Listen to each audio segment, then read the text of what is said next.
Why is stuttering so late to disability activism and disability studies world? What historical reasons have there been? Well, I am not a history major, I'm an accounting major, so I don't know the historical reasons other than like stories I've been told. I think there's a lot of different answers to this. I think there's not one clear answer. I think it's partly a society that misunderstands what disability is. We know that invisible disabilities, neurodivergences have had a different arc than the more physically noticeable disabilities, like somebody who uses a wheelchair. Like, we know that there has been different inclusion, exclusion of these things. And I think people who stutter that's stuttering would be a part of that. It's something that's not immediately obvious upon looking at a person. I think another factor is the ability for people to hide their stutter, like a passing privilege, right? So a lot of people, you go around your day and not everyone you interact with knows that you stutter. You might go to the grocery store and only interact with the cashier as you check out, and you might kind of keep it either more hidden. You might keep your answers short. You might not really talk at all and just kind of shrug. You might purposely pick the line with the cashier you know doesn't talk very much so that you don't have to stutter. And so you're doing all these, you're constantly like trying to hide your stutter. And if you're living that way, you're not seeing things through the frame of this is disabling me, even though it is, because we think about disability often, our society has thought about it in such physically tangible terms that you don't realize these self-limitations, these stigma-based limitations are also part of disability. I think part of it is a big fundamental misunderstanding. I also think part of it, again, this passing privilege thing, is also connected to something wired in us as humans to not want to suffer, to not want to experience discrimination, to want to be part of the in crowd. Even if that might mean you end up also oppressing people when you do it, you're not thinking about that. You're thinking, I just want to be in. I just want to fit in. I just want to be like everyone else. I just want to be normal. So I do think that humans are a little hardwired for that too. And so when you combine those things, you combine the ability to hide stutter and the fact that stuttering is not immediately apparent upon seeing a person. And I think you end up with a situation in which stuttering is left out of most disability conversations, most disability activism, most disability studies. Now, I think stuttering is really late to the conversation. It's behind other invisible disabilities. It's behind other neurodivergences. And that's confusing. I think at that point, a lot of it comes from the stuttering community in particular. So even though, you see society and you're like, okay, society's got a fundamental misunderstanding, and people who stutter are part of society, have a fundamental misunderstanding of what disability is. But then there's like a little extra going on too. There's people who are resistant to seeing it as a disability. I started stuttering in a post-ADA world in the United States. And so by the time I was stuttering, my mom had this idea that disabled people are entitled to equal treatment.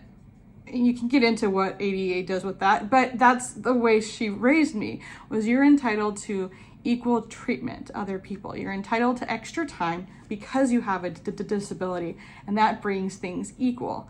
And to me, this idea of disability rights was very empowering. So I almost can't understand why somebody wouldn't want to see their stutter in this way, because we do face discrimination, we do face stigma, we do face inaccessibility, and I think that inaccessibility piece is ever growing as we get further and further into a more like technology-based and AI world, whether we want it to or not. As these things are pushed on us or as they happen, we just face more inaccessibility with our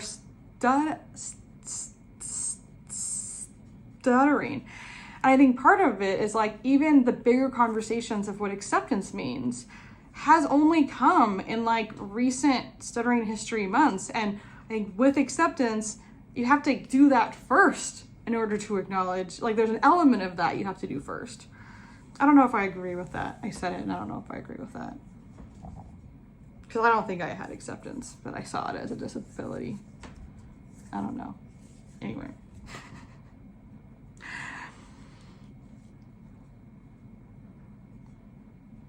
But I think a big part of it is that people see disability as a weakness, and they see disability as a flaw. And they look down on disabled people, whether they admit it or not. They feel pity for them. When they think of disability, they think of somebody overcoming something. They think of, oh, look, that person on YouTube can walk now. They don't think of, this is just people's reality. There's nothing morally bad, nothing morally good, wrong, right. It just is.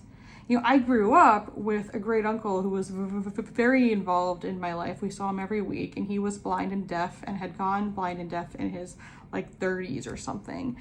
And he was 80 when I was born. So by the time I knew him, he didn't seem to, at least, feel a strong way about his disabilities. They just were. He just lived with them. So I didn't think of, and I never thought about, okay, we got to find a cure for great Uncle Jay, who's almost 90 years old I never thought about disability in those terms. I never felt bad for him. It just was his reality. I had some questions about how his hearing aids worked, or I had questions about how sometimes he did seem to track things with his eyes and is able to explain to me, being blind doesn't mean you don't see anything at all the time. There's a range of things it can mean. So there was a curiosity there, but there wasn't ever a judgment. And so I think being raised in that, I was able to appreciate disability as just part of the diversity of life. It's just part of, this is just what some people are experiencing or not. And it doesn't have to actually mean anything else about that person, other than knowing that they're going to face issues and stuff. But I didn't even really think about it in those terms growing up. I just saw it as, this is just Uncle Jay. This is just what he is and what he's like and what he has. And it's not a big deal. Who cares? It's just part of his world. I didn't feel bad. And I don't think most people have the privilege of having someone like that, especially so early on, to shape the way that you saw disability, and have someone like my mom who saw disability as something that could be used to empower, something that you could say, I have rights. I deserve to be treated like a human. I deserve to have the extra time it takes to speak. That is part of what I deserve as a human with a disability. I think all of those things weren't, unfortunately, common in most people who stutter growing up. Maybe they had parents, it was taboo. There were all kinds of different reasons for that. And I think that all of that sucks for them a lot. I think it sucks. And I think it held people who stutter back so much. And I think it still holds people who stutter back so much, that they don't want to align with a larger movement of people who have fought like hell for every single right that they have. For me, I am so proud. I am so proud to identify with a marginalized group that fought and some people suffered greatly, maybe leading to all kinds of things, but for rights that they knew that they weren't even going to benefit from, perhaps, that they knew someone else deserves this too. The sacrifices that other people made, so that other disabled people made, so that there can be rights for disabled people now, is an honor to be a part of. And I don't know why other people don't see it that way. It really confuses me that people recoil. That's my honest answer, honestly. I know maybe I'm supposed to have some lengthy and thought through answer, but the reality is, I don't understand how few people have had this mindset that it's an honor, that it's amazing, and that if we align ourselves with this larger community that fights like hell, that we can learn to fight like hell, and we can take turns, and we can fight for each other. We can trade off, because not just we're worth it, But so are the future of disabled kids. So are future stuttering kids. They're worth it too. I think self-worth is an aspect too. I think a lot of people who stutter hate themselves a lot. They hate their stutter. Their stutter is the enemy.